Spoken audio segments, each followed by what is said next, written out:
Welcome to the 2013 Bloomington State of the City address featuring Mayor Gene Winstead and City Manager Mark Bernhardson. Today's luncheon is co-sponsored by the Bloomington Chamber of Commerce and the Rotary Club of Bloomington Noon. My name is Jim Casserly, and I have the privilege of serving as this year's president of the Rotary Club. Now I ask that you please rise for the presentation of colors by the Bloomington Police Honor Guard. Please remain standing as Bloomington Chamber Board Member and Bloomington Police Chief Jeff Potts leads us in the Pledge of Allegiance.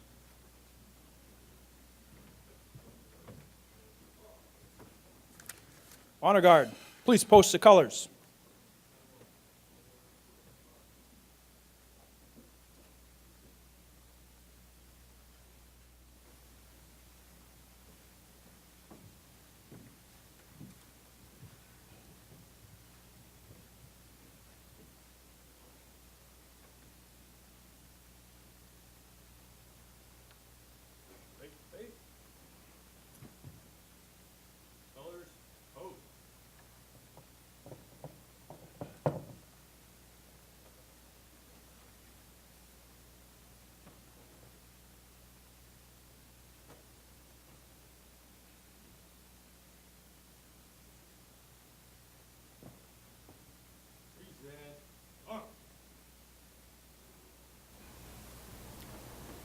Please join me in the Pledge of Allegiance. I pledge allegiance to the flag of the United States of America and to the republic for which it stands, one nation, under God, indivisible, with liberty and justice for all. Please be seated.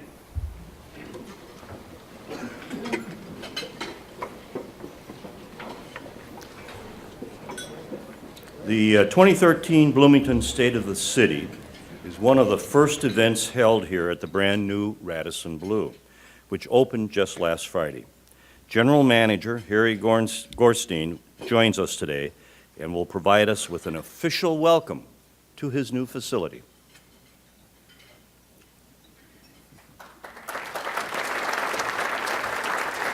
Thank you. Well, we started in the morning. We're in the afternoon now because you were here at 11:30. It's 12:30 now. So just want to welcome you all to our beautiful hotel. I have been here 11 months, but you have been here all your life waiting for this property to open up in the last at least 4, 5, 6 years, I think. So thank you for being here. I hope you'll use our outlets. You'll use our function space. You'll use our 500 rooms. And we have some tours after the event. I have my team up there on the corner that will be taking you around if you desire. And I'm here all day long, so I've been here for 5 days. I think I should go home tonight, but from there on, I'll be here every day. So thank you for being here. Enjoy your day.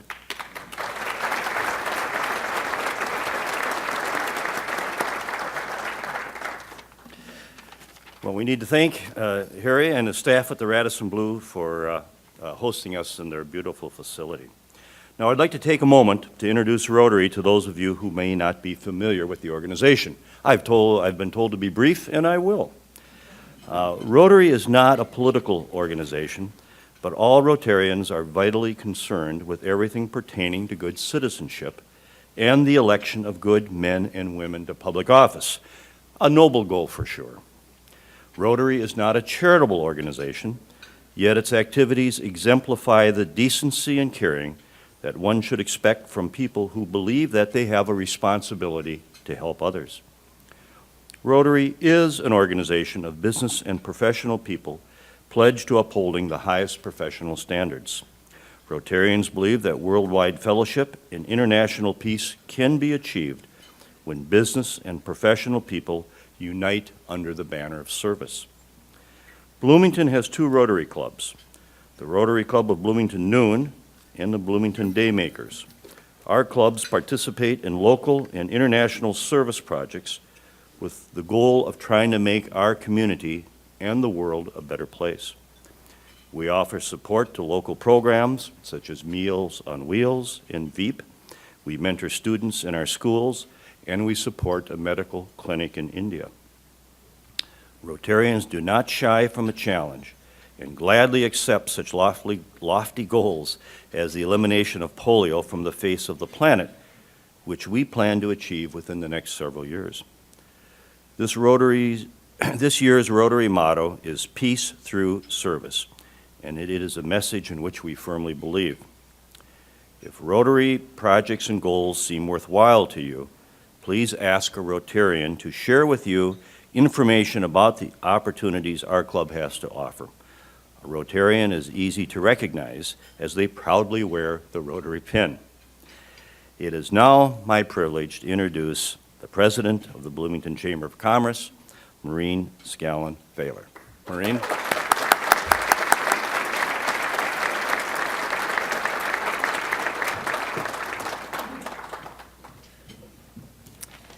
Thank you very much, Jim. Good afternoon, everyone. That's wonderful, thank you. We are pleased that you could join us here today to hear about the state of the city by Mayor Jean Winstead and City Manager Mark Bernhardson.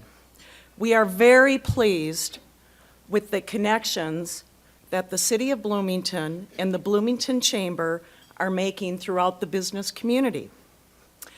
I first would like to acknowledge our member sponsors for today's program: Mall of America, Rasmussen College, TRIA Orthopedic Center, Raymond James, John Stanley. Would the representatives from the Mall of America, Raymond James, Rasmussen, and TRIA please stand?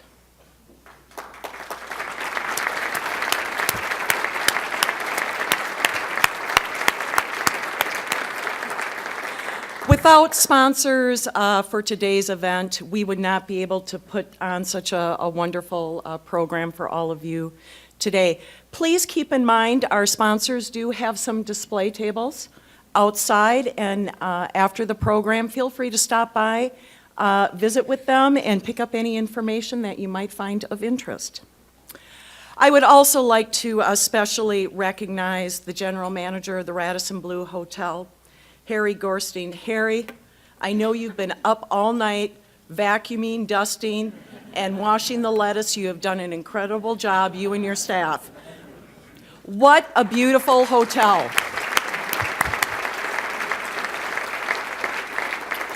And again, as Harry mentioned, the Radisson Blu staff will be here after the program right outside the doors to give all of you a very special preview tour of this beautiful property. So please, it will be well worth your time to see this great property. Next, I would like to welcome our public elected officials who are here with us today. Bloomington City Council members Tim Bussey, Tom Hulting, Karen Nordstrom, Steve Peterson, Vern Wilcox. Could all of you please stand?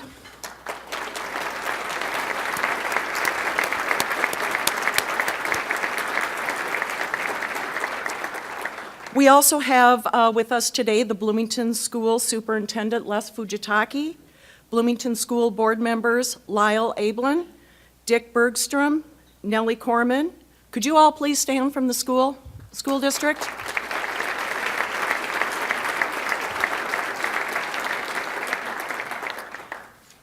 Met Council member Steve Elkins. I know Steve is here. Could you please stand and be recognized? Steve, thank you so much on your leadership on transit and transportation. And District 5 Hennepin County Commissioner Randy Johnson. Randy, could you please stand?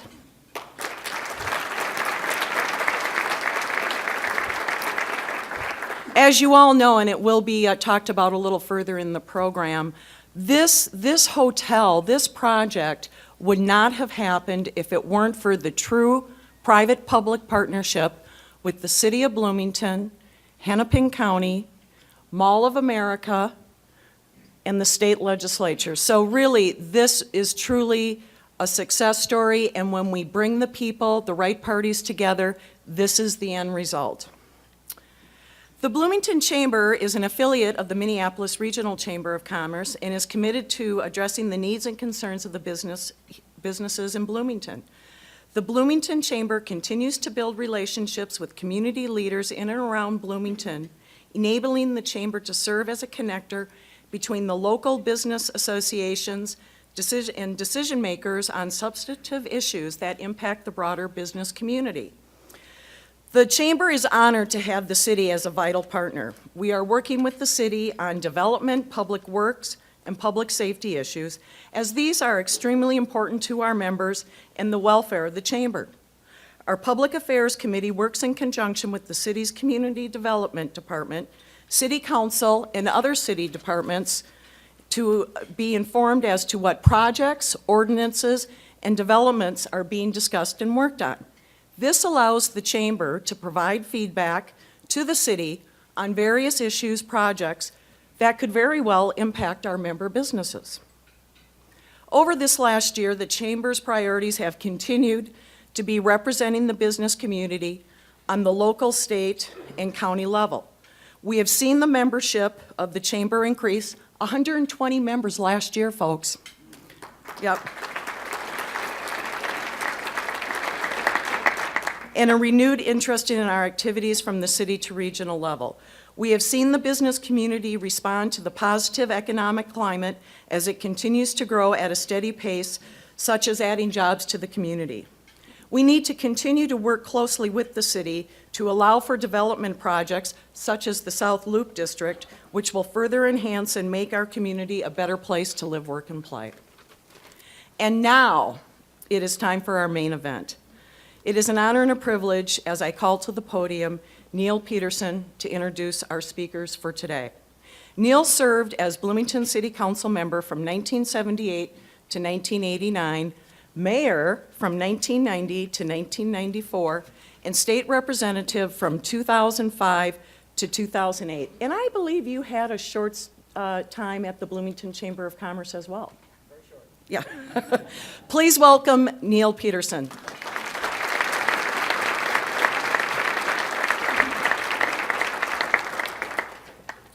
And I need to say, Marina's just done a marvelous job. What she has done here with this chamber. Many of us recall the atrophy of the chamber a number of years ago, and she has brought it back, and I really compliment her on that. Well, I'm here to introduce the mayor and the city manager. And I woke up last night about 10 o'clock, and I thought, what in the world am I going to say? And if I burn them like I was planning, and then I thought, well, they're not going to invite me back anyway, so it's probably okay. But then I started thinking, what did I want to convey? What did I want to convey to you this day? And I decided I wanted to tell a story. And I know the story, and a few of you others know the story, but I wanted you all to hear the story. And the story lives and started with the participation of a dream. And it started for me and many of us in 1989. And the dream was the Dream Gramesian. And we had approved the mall, and the city of Bloomington had joined the dream of the Dream Gramesian. And so the construction has started. And away it goes. And the public opinion was terrible. We were getting beat up, and even our own community members were saying, oh, I'm not going to go there, and I don't think we need more retail. It was just awful. But we continued, and we're in construction now. We are committed. Then the next step that happens is all of a sudden there's a general election, there's a vote. And the mayor, who has been the dream catcher, is thrown out of office. And we're in the middle of construction, and the change orders are starting to happen. That does happen in a project of this size. All these change orders came flooding in, and all this terrible sentiment. And so I draw the short straw. I'm elected the mayor, because Jim's been thrown out. I'm elected the mayor because we've got to continue some changes in the financing and a lot of things that took an abnormal vote on the part of the city council. And then the city manager, long-standing John Pidgeon, a wonderful manager, came in and said it was time for him to retire. So then we had to go out and we had to start the process of recruiting for a new city manager of the city of Bloomington. We got thousands and thousands, not several thousand, but we got huge number of applications. Don't I dream? And that process started. And so I had remembered a young man that I had met through association work, who at that time had been the administrator out in Orono. And so as we went through resumes and we kept collecting the pile, and the pile of resumes got smaller and smaller, one of them stayed on the pile. And we got down to the final 3, and we called them in to interview. And I remember so well, and a couple of these candidates had big ticket resumes. And so we asked the standard question that you would ask of applicants, give me the one great thing that you have done. What's your greatest accomplishment? And he looked over and he smiled and he said, making it to this resume and making it to this meeting. And we said, hired. That's the kind of guy that we wanted. So the dream continued, and we went on through construction. But the good news at that time, we had a chairman of the Planning Commission, Gene Winstead.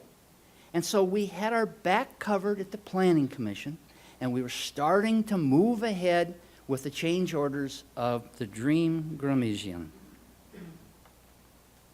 So here we go. We're now into 1991, and Bernhardson comes on staff. He's been there 3 weeks. We have to pile in the car with all the architects. We have to run over to St. Paul because the state fire marshal is going to shut it down. He is going to stop construction. You can't do it. We got a lower level exit fire passageway, and that's not legal. And we said, oh, that's baloney. And they handed us a confession of judgment and said, will you sign this and we'll examine it? And we said, no. We turned around, walked out, came back to Bloomington. I think that's when Mark's hair began to transition. He'd only been there a couple of weeks. I think the next step in the Dream Gramesian was in 1992. August of 92 was the grand opening. Great, great party. It was a marvelous tux and tennies, if I remember correctly. It was a marvelous, marvelous time. And that continued this dream, and it continued to go. And this Dream Gramesian came out of the ground, and they opened, and here it was. And the naysayers didn't know what to say. They all came out and shopped and participated. We now move into 95. And as any good mayor, at least of my character, looks for an exit strategy, so I accept an appointment over the Met Council. And I go over to the Met Council because now we're able to bring Coral Houle into the city council and then on to become mayor, because the city at that point needed a transition leadership that was a little mellower than I had to give. And so that transition, and at that point, when she vacated her seat on the council to become mayor, then we brought the chair of the Planning Commission up, Gene Winstead, came on to the city council, and the Dream Gramesian continued. The important thing then, and Coral then left in 99, and then Gene was elected mayor, and the dream continued. But during that last period, the dream now has morphed. It isn't just Dream Gramesian. It's Dream Bloomington with the Gramesian, with the mall. And that the mall didn't override every decision we made, but you can understand the impact it had. And now the dream is that of Gramesian and of Bloomington, and away we go. They have now, Gene has now served since 99, was that 14 years, the longest serving mayor that the city has had. He has been able to team with Mark Bernhardson this entire time, and they have made an incredible dream. And they made the dream come true. They have added to that dream, and now they are the dream catchers. So, I don't need to say any more about them because you guys paid $45 to get here, and I figured you knew who you're going to talk to and what you were going to listen to. So I want to introduce the team of GWMB to talk about what is the state of our dream now.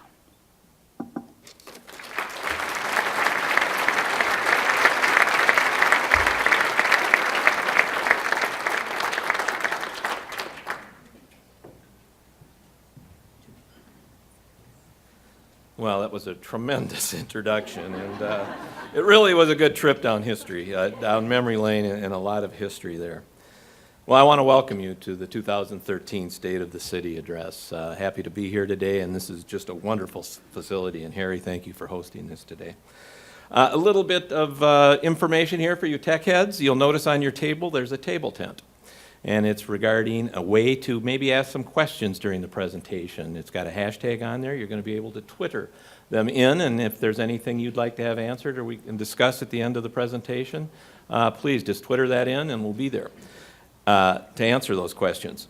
As well as there's a card on the table before you, and on there's a QR code that you can scan, and it'll help, it'll bring you to different presentations, part of the video presentation that'll be here today that we're going to be going over, and there's a whole lot of other information in there regarding the city of Bloomington that you might find of interest. I'd also like to thank the Chamber of Commerce and its sponsors, as well as the Bloomington Rotary for making this event possible. The state opening only 5 days ago, the Radisson Blu is a first-rate 4-star hotel. This hotel is a $139 million project that is a great example of a public-private partnership between Carlson Companies, Mortensen Development and Construction, the Mall of America, the City of Bloomington, the Bloomington Port Authority, as well as Hennepin County. And Hennepin County was so instrumental in really providing to this project that last increment of financing that was necessary through its using of the economic recovery zone bonds that the county had available to them, and they applied them to this project. We need to call out Randy Johnson for that, seeing to it that that happened. So he's very instrumental in making this all come together. This has been an extremely complicated hotel deal to put together and ultimately construct, as evidenced by the more than 200 legal, financing, partnership, and approval documents that were prepared to make it happen. It is estimated this project created 250 full-time construction jobs over the past 2 years, and now it has created 240 full-time permanent hotel jobs going forward. Thank you, General Manager Harry Gorstein, for the Radisson Blu staff for all that you've done and what's happening here. We're here at the Radisson Blu, which is the latest property in our ever so important hospitality industry in Bloomington. This now makes 38 hotels with 8,300 hotel rooms in our city. It's interesting that about 25% of the hotel room spending in the entire metropolitan area, that's $1 out of every $4 spent, is spent in a Bloomington hotel. The city of Bloomington collects a tax, and in 2012, $5.8 million was collected, and that funds 10% of our city's general fund budget. The millions of people who visit Bloomington pay their fair share for the services that the city provides for things like public safety and roads, which assures their security and their convenience. Bloomington also stands out when it comes to hotels near airports. Hotels.com, according to them, the Minneapolis-St. Paul International Airport is ranked #2 in the nation for quality hotels near a major airport. The only airport rated better was Ronald Reagan International in Washington, D.C.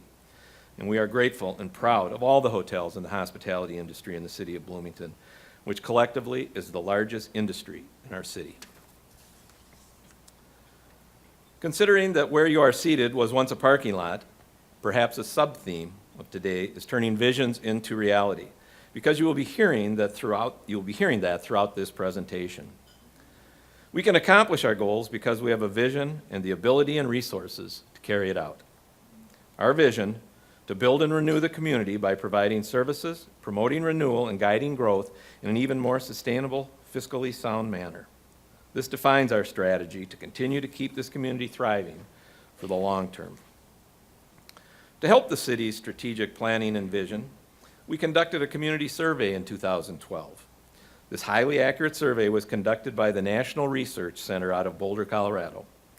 Thousands of residents were contacted to get their views on Bloomington and all of its strengths and weaknesses.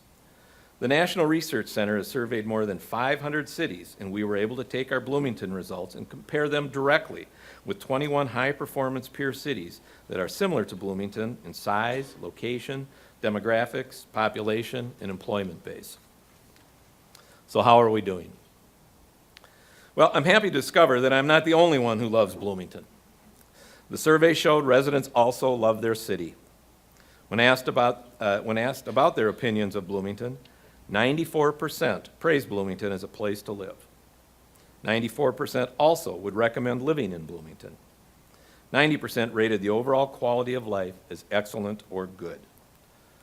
Life is never without a list of challenges, but life is good in Bloomington. These ratings were well above our national peer cities. We will again conduct a survey in 2013 to gather feedback that will continue to guide our direction for the future. We are focused on continuing to ensure that the quality of life remains high in Bloomington. Quality of life begins with healthy residents and a healthy community. Bloomington is doing its part with the adoption of our alternative transportation plan that led to a more walkable and bikeable community. With the adoption of the Complete Streets policy to develop a transportation system that enhances safety, health, and livability. An example of this is the redesigned 86th Street to make biking safer, an easier way to travel, and provide activity. We have also added new bike racks at city and school properties. Healthy food and healthy eating is important to a healthy community. We have provided awareness and created opportunities to buy fresh fruits and vegetables. The farmers market has been hugely successful and began accepting program benefits that help those struggling financially afford fresh food. There are 97 city-operated community garden plots that allow residents to grow their own produce. In addition, there are school and faith-based organizations that added garden plots around the city. We are also now selling healthier foods in our city-operated recreational facilities. If our residents are healthier, we have achieved our ultimate goal. That's why we started DoTown. DoTown, the partnership between Bloomington, Edina, Richfield, and Blue Cross and Blue Shield that was formed almost 2 years ago, is an effort to improve the health of people by driving changes that support healthy eating and active living. DoTown is about making adjustments to how we operate as a city, how we build and rebuild our infrastructure, and how we implement policies so that all of the surroundings in our city give people more ways to eat right and be active. All of this is to make the healthy choice the easy choice. Again, if our residents are healthier, we have reached our ultimate goal. A healthy local economy is key to the quality of life in Bloomington. Compared to previous years, I'm happy to say that the local economy appears to be back on track. The commercial and industrial property values have increased by 5.6% in the last year alone. Housing prices are stabilizing in Bloomington. The monthly supply of homes for sale is the lowest it's been in 7 years, and now the number of homes for sale is having a hard time keeping up with the demand. This past year, in 2012, Bloomington issued 11,400 building and trade permits for over $200 million of new construction and remodeling. The value of the permits was 27% greater than the value of permits issued during Bloomington's downturn years. In a typical year, one quarter of this spending is on residential properties. That means that 3/4 of the spending is on commercial and industrial properties throughout the city. In addition, another interesting indicator of the health of our local economy is that the 2012 lodging tax revenues have rebounded to their 2008 totals, which was a peak for that hospitality tax collection. Employment is an important indicator of a healthy economy, and I'm happy to report that again this year things are looking up in the area of jobs. These unemployment comparisons, and they're not seasonally adjusted, are for 2011 and 2012. You can see here the United States is now at 7.6% as compared to 8.3% in 2011. Minnesota now at 5.4% compared to 5.7% in 2011. The metro area currently at 5.1% for 2012 as compared to 5.5% in 2011. And Bloomington is down to 4.9% this past year, and that's down from 5.2% in 2011. As you can see, Bloomington's unemployment rate is lower than the nation state in the region. It was June of 2009 that Bloomington unemployment rate hit a peak of 8.6%, and it has been falling ever since. We still have many unemployed, underemployed, and people with considerable challenges in Bloomington that need some additional help.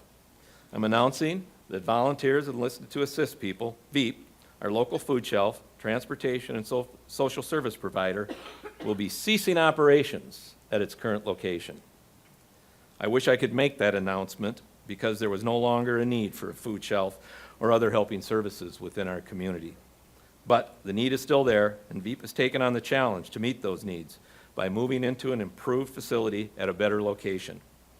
VeEP's next chapter is a $7.2 million campaign to expand program capacity, deepen and strengthen VeEP's impact on programs and services, and renovate its new facility at 9600 Aldrich Avenue. I'd like to recognize VeEP today. Many of them are here, part of their board, and others are here today, and really create an awareness for all that VeEP provides to our community. And really, their next chapter campaign, which is going to be chaired by Joe Schmidt and his wife Laura, are going to be taking that on, and I think we all need to join them in helping support VeEP any way that we can. So Joe, good luck with it. Let's make it happen.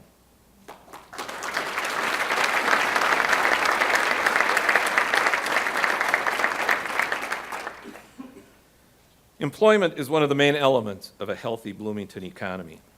In the survey, in the area of our community as a place to work, Bloomington ranked #1 out of our national peer cities group for employment opportunities. 83% of the residents responded that Bloomington was an excellent or a good place to work. A wide range of available jobs is one of the things that affects our residents and our neighborhoods. Employed and working residents keep neighborhoods viable and in turn keep housing prices stable. Because the number of jobs in Bloomington exceeds the number of workers living in Bloomington, the United States Census Bureau defines Bloomington as a principal city. That's why the Census Bureau's official name for this metropolitan statistical area is Minneapolis-St. Paul, Bloomington. So much for this region being referred to as the Twin Cities, and I believe that we are the real Tri-Cities, and I think I need to work to promote that, so keep that one going forward.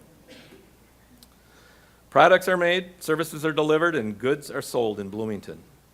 Business understands that this is a great city for their enterprises. Got a little video here, and I'd like to take a look at that. 2012 was a year of redevelopment for Bloomington. Phase 1 of the Penn American District wrapped up with the completion of Genesee Apartments and Townhomes. New dining establishments like El Loro Mexican Restaurant and Topper's Pizza opened in Bloomington. Also, nationally recognized retailers like World Market and Big Lots were welcomed to the city. Bloomington is very well located in the center of the population that has the most spending income. So for retailers like that, this is a perfect location for them because they're right in the middle of a large population that has money to spend. And just as important to the growth of Bloomington are the startup businesses we welcomed to the city recently, like Twin Cities Project 52. It's basically a project that's new to the Twin Cities, the project of having dance, gymnastics, and fitness all in one. This is basically the only place that you're going to find that here in Minnesota. Twin Cities Project 52 opened officially in September and are incredibly pleased they decided to call Bloomington home. It took us about 2 years to actually find a building that we fell in love with, and just this area right here is amazing, right behind Southtown Mall and being close to the Mall of America. There's a lot of schools around here. It just has worked out well. And being a small business, Silva knew location was everything. If you're a small business, the #1 thing is customers. If you don't have customers, if you've got everything else going for you, you're going to fail. So customers is #1, and this is a great place to be in the middle of a good customer base. Well, Maria Silva from Twin Twin Cities project. I'm working on Tri-Cities projects. We should talk after. Twin Cities Project 52 is my guest here today. Maria, would you please stand and be recognized?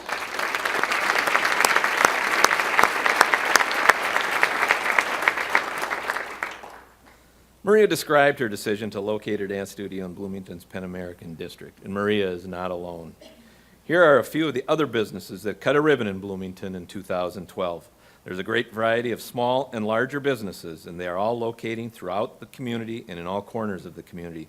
A thank you needs to go to our Chamber of Commerce for welcoming them and working with many of these businesses to ensure their long-term success. When the survey asked residents about their own specific neighborhood, the survey results showed 85% of the respondents rated their neighborhood as excellent or good, which was much higher and above the national peer city rankings. To continue to strengthen our neighborhoods this past year, the City Council authorized 13 initiatives. Some of these included planning and preparing for the revitalization of our city parks, updating the alternative transportation plan, developing a community center concept, improving city ordinances to address neighborhood nuisance issues, and improving code enforcement procedures throughout the city. One of the City Council's top priorities is to keep neighborhoods well-maintained and attractive. The city provides home improvement loans with deferred repayments. This program has been exceptionally successful for more than about 25 to 30 years. And candidly, it was Neil Peterson, when he served on our HRA, who kind of conceived this plan, and it's been working great ever since, and it's only helped our community immensely. Bloomington is going to increase and boost this loan pool for the next 4 years. Gary Alm, a 40-year resident of Bloomington, is also my guest here today. Let's hear Gary's story about using one of these home improvement loans. Gary Alm and his wife have called this residence in Bloomington home for more than 4 decades. It was the first house I'd ever had, and I was so happy with the construction. I had very few problems, and so everything worked out well. And we had 4 kids, and it was just big enough, and now it's just small enough. Alm purchased the home brand new in 1963 for $19,000. Theirs was the third of 200 houses to be built in the development, and he's been working hard to keep his property looking like new since they first got their keys. You hate to see homes fall apart in a neighborhood, and because 1 or 2 homes start everybody thinking about, well, maybe I should move, or maybe I should go elsewhere or do something else. And when you maintain the quality of the homes in the neighborhood, it makes everybody feel a lot better. But after 49 years there, general wear and tear took its toll on everyday household items. Luckily, Gary was already familiar with the city's home improvement loan program and decided to seek help with the HRA. It's just that it's so easy. I mean, there's very little that you have to do other than apply and then give the information regarding, your financial and then determine what you want to have done and then get the contractors. Upon approval, the loan went toward a new furnace, water heater, new windows, central air conditioning, and Alm had his roof replaced. So basically I got all of the things, we're getting a little bit older or that you wanted to have replaced, and then it also takes care of all the maintenance work that I might have to do as I'm getting older. Well, Gary wasn't the only one who benefited when he fixed up his house. When a house is well maintained, the entire neighborhood benefits. Gary's story is like so many Bloomington residents who care for this community and their homes. There are great similarities between Gary and me, and really Gary and so many of us. While there is no such thing as a typical Bloomington resident or homeowner, there are a great number of us with similar Bloomington circumstances. Like when we moved to Bloomington, the number of years we spent in our homes and in the city, the raising of our families, our involvement in the community, our careers and working history, and really the genuine pride we have in our community. Gary, would you please stand and be recognized?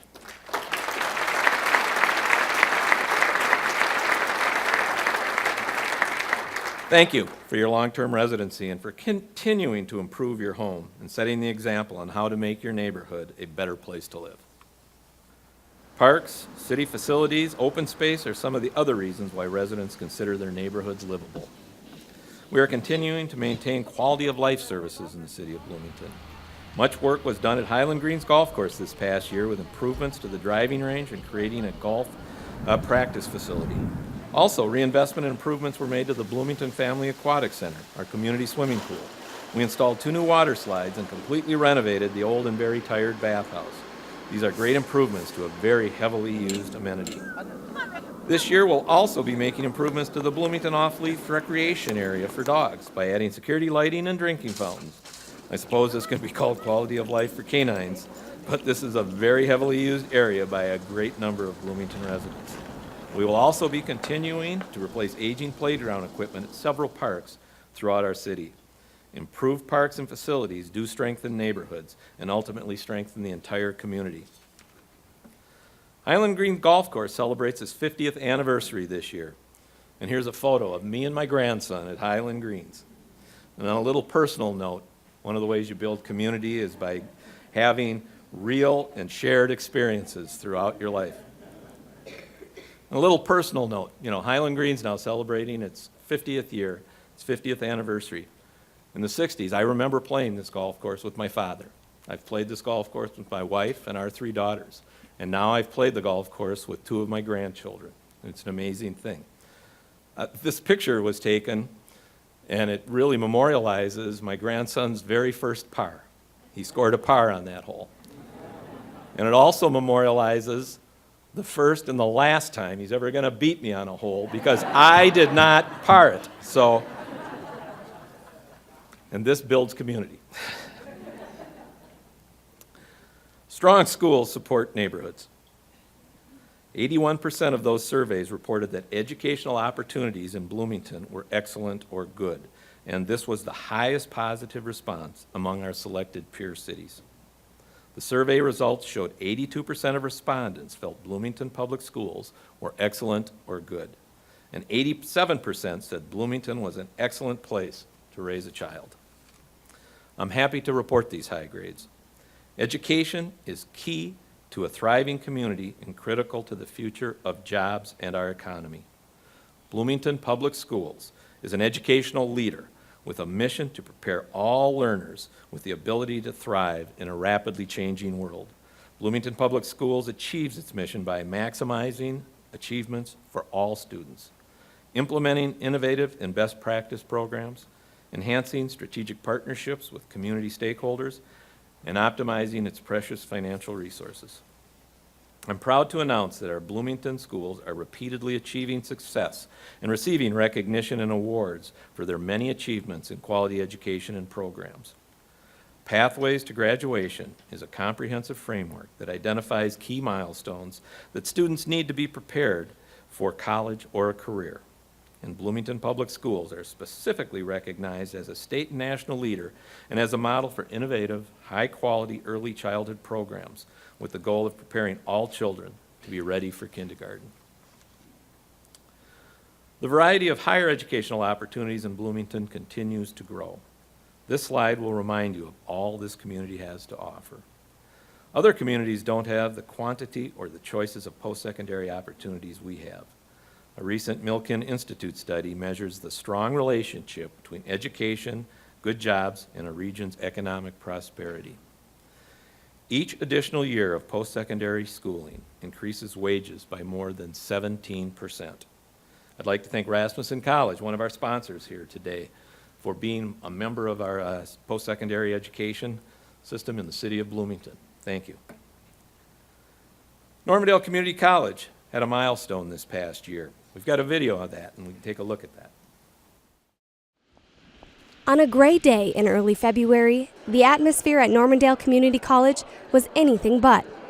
Community leaders, college staff, and students gathered to celebrate a long-awaited, much-needed addition to the campus in the form of a $23 million, 76,000 square foot academic partnership center. It's a joy to be here. It's wonderful to participate in this celebration. It's not just a fantastic milestone for Normandale Community College and the communities it serves, but a remarkable gift to our students who are the ones who will enjoy, through the work that our faculty will do in this facility, an extraordinary education. Minnesota will be paid back handsomely for the investment that they've made in this facility, and our students will pay back handsomely in the capacities they'll bring into the workforce, the industries they will grow, and the communities that they will keep vital as a result of the work they do here. And with the expansion comes a new venture with Metropolitan State University and Mankato State University, offering 4-year degree programs in addition to Normandale's traditional 2-year degree curriculums. The dedication of this new partnership center is another example of how we've seen Normandale grow from a small community college to what it is today, one of the largest and best colleges in the state of Minnesota. Normandale has not only grown physically, but also grown tremendously in all of the academic programs that are now offered. Normandale being able to offer bachelor and master's degrees is really a significant achievement. You know, I've always said that Bloomington is a great town. A lot of good things are happening here. And I think we can now proudly start to call ourselves a college town also. And I think that's just a great thing and a wonderful thing to see. Location plays an important role in people's opinion about where they live, and so does their ability to get from place to place. Ease of bicycle travel in Bloomington was rated 68% excellent or good by the residents. Availability of pass and walkway trails was rated 74% excellent or good. Bus and transit services was rated 67% excellent or good. Although all of these were much above the National Peer Cities rankings, these are areas where we always need and look for improvement.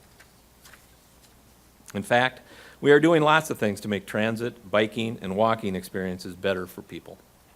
Since the adoption of the city's alternative transportation plan in 2008, the city has implemented and completed multimodal accommodations across the city. Some of these improvements include adding more than 19 miles of on-road bike lanes and paths, adding almost 2 miles of new off-road trails while reconstructing and upgrading almost 8 miles of existing off-road trails and paths. The alternative transportation plan has been a valuable tool to assist the city in filling gaps in the multimodal system to connect existing trail systems as well as regional trail systems. The ease of car travel was given a positive rating by respondents and much above the national peer cities. 77% rated the ability to get around by car in Bloomington as excellent or good. I think we can interpret that to mean that 23% must be people who experience 494 and West Old Shakopee Road at rush hour.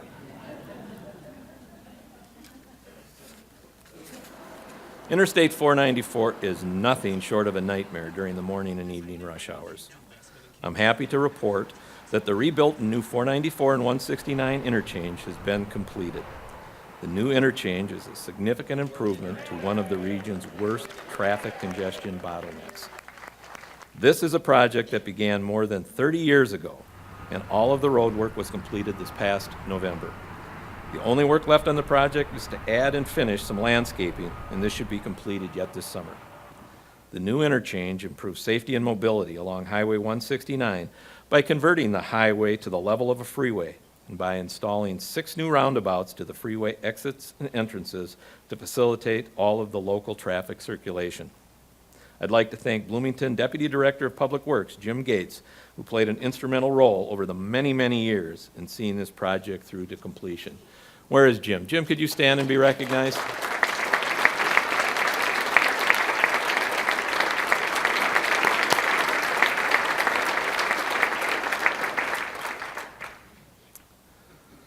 The 35W and 494 interchange is very important to the region and the state, with nearly 500,000 cars passing through the interchange each day. 500,000 cars cross paths here. Constructed more than 50 years ago, the interchange is showing its age, with congestion and safety being its major drawbacks. The ability to effectively move the public through these corridors to their destination continues to be a challenge today and in the foreseeable future, with a projected metro area population increase by more than 1 million people in about the next 15 to 20 years. These are numbers that are provided to us by the Met Council.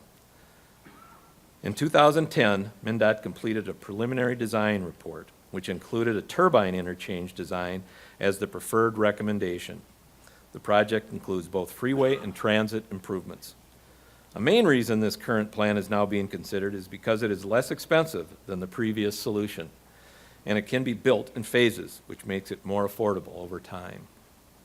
The next step is project development, and this will be occurring in 2013. This development project step includes additional preliminary engineering to develop the chosen alternative that will then be used for future project engineering and environmental analysis for the eventual construction of the interchange. Securing the funding for a project of this magnitude is always a challenge, and we need the support and help in each and every one of you to secure the funding for this project. Moving east down 494 to 34th Avenue brings us to an interchange that is one of the key crossroads that will be a gateway to the Minneapolis-St. Paul International Airport and the South Loop with all of its future development. 34th Avenue and 494 will be constructed as a diverging diamond interchange. This will be the only diverging diamond interchange in the metro area and possibly the only one in the world with LRT trains running through it. This is a $6 million project, and we received $4.2 million in funding from the state of Minnesota through the Transportation for Economic Development Grant Fund. The City and the Metropolitan Airport Commissions, MAC, were the successful co-applicants for the $4.2 million grant funds, and the City and the MAC will also share in providing the remaining $1.8 million for the interchange. We're hoping for a target date to start construction this coming June of 2013, and we're hoping for it to be completed by November of this year. Another significant set of projects will also be taking place in the South Loop District. This aerial graphic depicts an area south of South Loop where there will be improvements all along Lindau Lane to the north and east of this Mall of America. In 2011, the Minnesota State Legislature appropriated $15 million to help with the infrastructure improvements, beginning with this Lindau Lane corridor project. The city's overall goal in South Loop is to create a distinctive urban center where people can experience both work and community. Many of the projects are slated to begin this spring and will continue into 2014. They include 5 major elements. First, Highway 77 to Lindau Lane safety improvements to help reduce crashes near IKEA Way, which happens to be Bloomington's highest crash intersection. Second, Lindau Lane will be lowered to prepare for the mall's future phases. Third, the Lindau Lane expansion and complete streets concept creates a new, more walkable street lined with storefronts. Fourth, the pedestrian and bike corridor will connect 30th Avenue and Bloomington Central Station. And the fifth element is the 30th Avenue Complete Streets concept converts a private access to a public street that connects Lindau Lane to the north and the south arterial streets. Today, I have presented to you about how our city is turning visions into reality. We've discussed what's important to the residents and businesses in our community and the steps we are taking for continued improvement. I'm happy to say that the state of the city is very good, and we are in an extremely positive position because of the work that has been done over many, many years. For more than the past 2 decades, City Manager Mark Bernhardson has been key to getting us where we are today. I'm happy to turn the microphone over to Mark, and he will speak about the state of the city's operations, the state of the city's services, and the state of the city's finances that have really led us to be Bloomington being at its best. Thank you. Mark?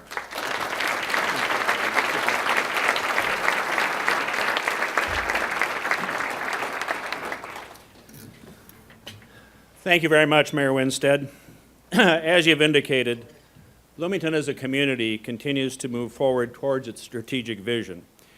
It is well reflected by the depth of the support in the survey results from the community. Key to the city's continuing well-being are the services that we as a city organization provide to the community.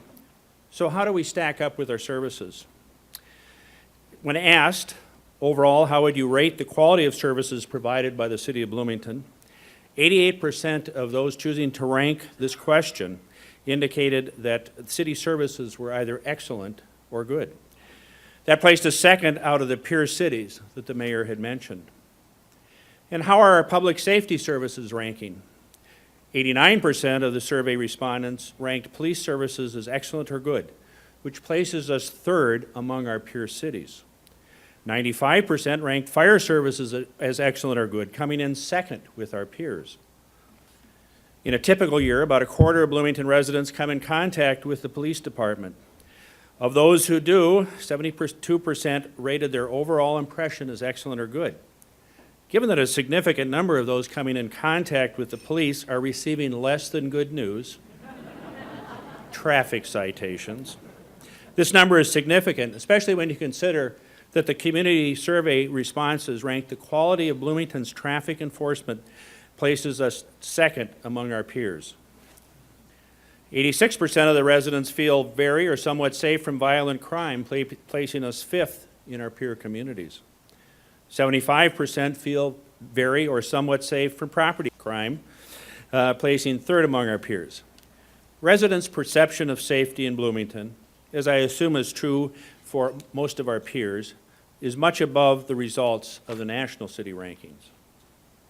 In addition to new construction, streets need to be maintained to keep people moving in a safe manner.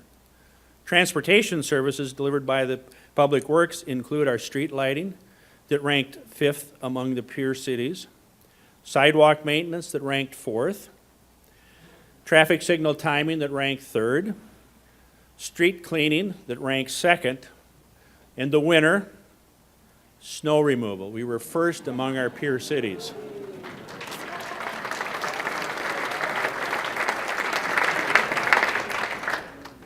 The folks in Scottsdale didn't get to answer that question. But we are more than transportation and public safety services that build a quality community. We are a catalyst for development, a link to housing, and a provider of other essential services. We deliver those quality of life services such as parks and rec programs and human services.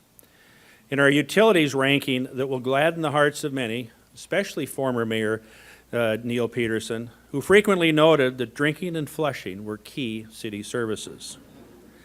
They had the residents placing us number one in each of these three categories, water, sewer, and stormwater, among our peers. And what about the cost of those utility services? Bloomington provides centrally softened water as well as sewer services at the lowest total cost for those services of our metro area competitors for single-family homes. And what about the cost of our property tax-supported services? The monthly cost of city services in 2013 for the owner of a median value home is $66.04, which you may note is down from the $67.82 that was held steady during the economic downturn. And the cost for owners of the average value home is at $77.22 a month in 2013, down from even the 2010 amount. We all purchase a wide range of services from a variety of producers. And who among us isn't concerned about the value received for the services? As this checkbook illustrates, police, public works, and fire services make up 70% of that $66.04 a month. And what do the survey results show us as to the residents' feeling about the value that they receive for the services they pay for? When asked about the value residents receive for the taxes paid, 70% said it was excellent or good. We are much above the peer ranking at number 4. And to further frame the value added by these city services, how do the city services that a homeowner receives from the city stack up against other things that they pay for, such as electricity at $80 a month, natural gas at $50, cable TV at $60, and high-speed internet at $40, and smartphones at $70? When you can receive all those city services at $66.04, including having a fire truck, fire unit at your scene within 5 minutes from dialing 911 for $4.56 a month, having your property values protected and enhanced by community development at $4.27 a month, capital and debt service at $7.35, which primarily goes to fund infrastructure, particularly the pavement management program. Community services at $13.64 for programs such as Park and Rec. Public Works at $13.49 a month to have your streets plowed within 24 hours and your parks maintained. And finally, being able at $22.73 a month to have that first police officer at your door in 2 to 4 minutes from dialing 911 when you do have an emergency. While you clearly pay more in property taxes on an annual basis than just what comes to the city does receive 29 cents of every dollar for the single-family home. And 14 cents for each commercial property dollar comes directly to the city, with 28 cents of that dollar going to the Metropolitan Area Fiscal Disparities Pool and 26 cents to the state's general property tax. The growth in home values is still more than the growth in the city's property tax levy. The red line represents the value of the median value home from 1990 to today. The blue line represents the average growth of value for single-family homes during the 90s. And it also reflects the average growth in the total city levy since 1990 to today. As noted, the median value home, while declining since 2007, still remains above the 1990s median value growth trend. The brown line is the levy prior to factoring in the portion of the levy carried by new community growth, which, while adding service demands, this new development also has helped keep city property tax average growth to 2.3% since 1990.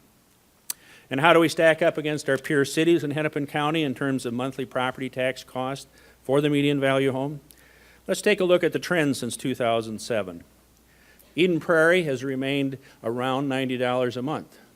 Edina, that was in the high 70s, is now in the low 90s. Minnetonka was in the mid-70s, now in the mid-80s. Maple Grove, that was in the high 60s, is now in the high 70s. Brooklyn Park, which was in the mid-60s, is now in the low 70s. Plymouth has remained in the mid to upper 60s. And Richfield, that was at 60, is now in the mid-70s. And Bloomington, we made fairly steady in that mid-60s range. And if you factor in state aids and fiscal disparities, Bloomington is even more competitive with these communities. For a few of the communities that were dependent on state aids, their increase is related to the fact that the state aids went away during the downturn or had decreased. And for some of the newer communities, they are just embarking on those infrastructure improvements, such as pavement management program that Bloomington undertook in the early 90s. Receiving our first AAA from Moody's in 1998 and Standard & Poor's in the early 2000s, with the achievement of the third AAA from Fitch in 2004, out of more than 19,000 municipalities in the U.S. that seek ratings for their bond issuance, as represented by the number of dots in this diagram, only 36 of them have the AAA, and Bloomington is one of them. But there is more to a community than being financially strong. What is the quality of life like? Residents rated us 90% excellent or good for the overall quality of life. That places us third among the peer cities who asked their residents the same question, which is very good considering some of the competitor communities, especially those that are in the Sun Belt or nearer to skiing or even oceanfront. But to improve and maintain the high quality of life for the long term, you need both vision and top flight personnel or people working in a very strategic fashion. Our vision, Imagine Bloomington 2025, to build and renew the community by providing services, promoting renewal, and guiding growth in an even more sustainable, fiscally sound manner, defines our strategy to continue to keep this community thriving now and into the future. Surveys should not be conducted to pat oneself on the back, but rather to guide our direction and to continue to make those key decisions that accomplish our community's future vision. And the survey results validated that the residents not only understand that, but concur with the overall direction of the city. 74% rating it excellent to good. That places us number 2 among some very top-tiered communities from across the country. But we cannot rest on our laurels. This year's themes, Bloomington at its best, grew from the results of our in-depth community survey this past year. As you can see, the results provided us with some pleasant surprises on how we stacked up. It gave us a good sense of how we meet the needs and expectations of the broader spectrum of Bloomington and how well we are doing towards that strategic vision and fulfilling our mission of the community and the organization created to serve it. And what are those expectations that the residents put forward? As part of the survey, residents were asked about what city actions would increase their property values. Here are the residents' top 5 responses for city action that would boost their property values and improve their city.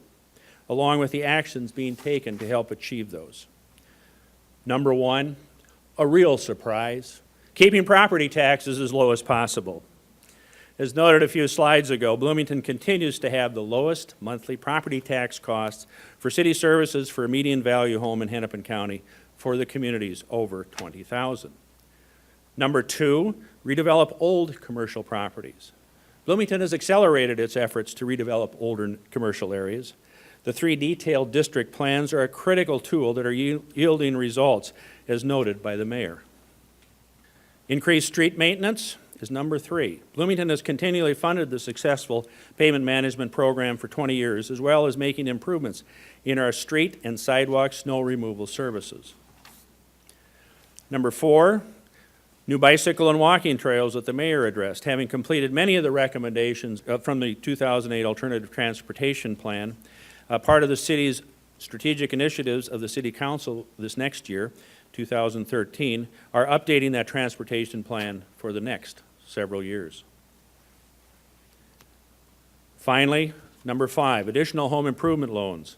As the mayor noted, the City Council appropriated an additional $500,000 to add to the $13.5 million revolving home improvement loan pool, another of the City's Council's strategic initiatives for 2013. Well, the survey results of this year's State of the City is the focus of the State of the City. It's just one of the several indicators that have been used to measure progress. Among them, the continuous attainment of financial excellence awards, water quality awards for environmental protection, and snow fighting awards for safety. To make this survey more valuable, it will be continued to annually be conducted to establish a track record of how we are doing in continuous quality improvement in the perceptions of the residents, as well as gauging our progress compared to our peer communities.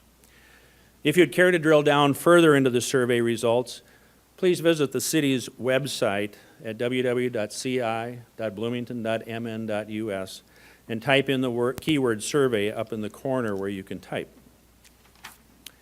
If we are not moving ahead in today's rapidly globalized world, we are falling behind. The survey provides us with not only areas of current excellence, but with areas in which we can be better.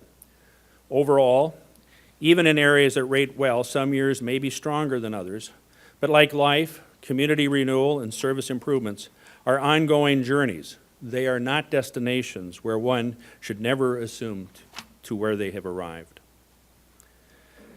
And here are the people responsible for today's presentation, as well as their many efforts to continue to serve you in the wide variety of ways that we can.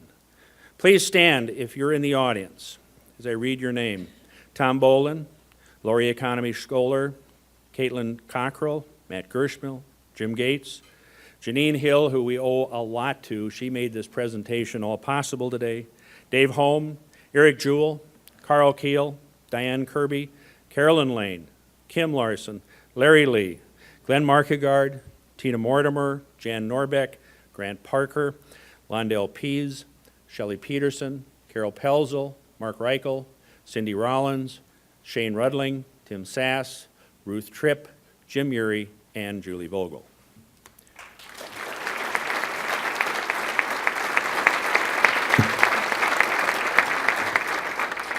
And with that, I will invite the mayor back up, and we will be happy to take those questions.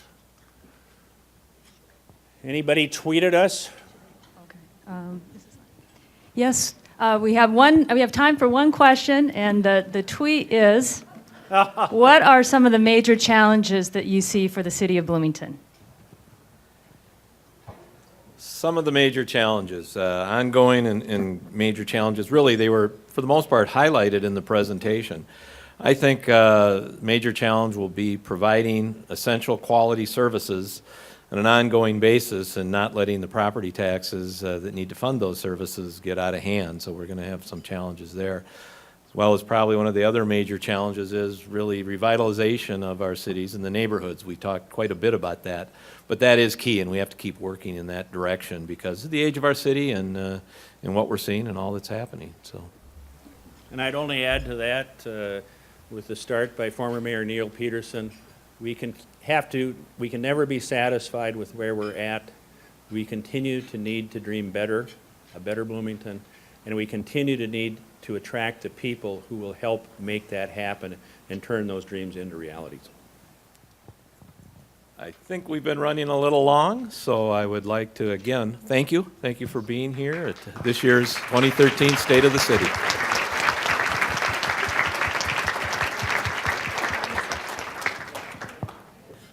All right, thank you. Thank you, Mayor Winstead and Mark Bernhardson, for showing how Bloomington is enhancing its connections through the community with improved service, economic development, and updated technology. And thank you all for being here this afternoon.